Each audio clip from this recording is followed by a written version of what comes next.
The Papua New Guinea economy is growing at an unprecedented rate.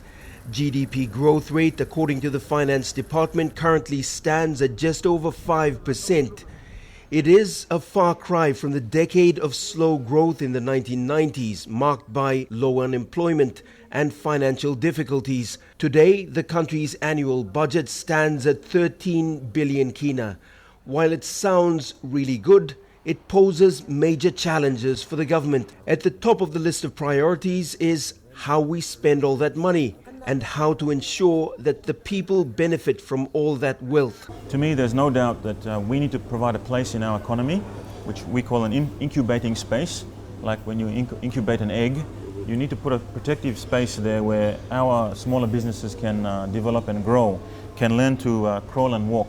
If you make the economy too open and you allow unfettered access to all aspects of the business sphere, what you do is you're going to crowd out our small business people.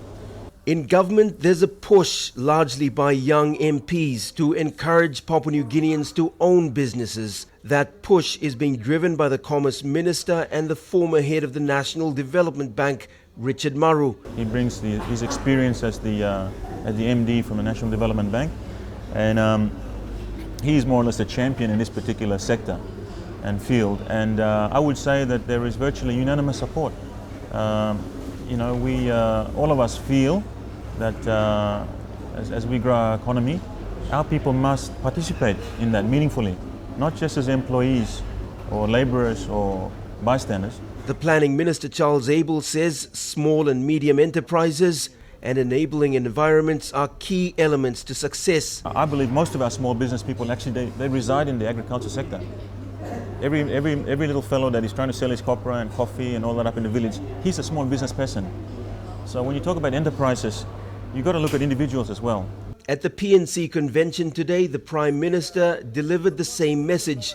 No handouts, no free money, but the government has promised access to capital through the National Development Bank with loans at 6% interest. Government has already developed a 12-point plan, which is aimed at growing our small to medium enterprises.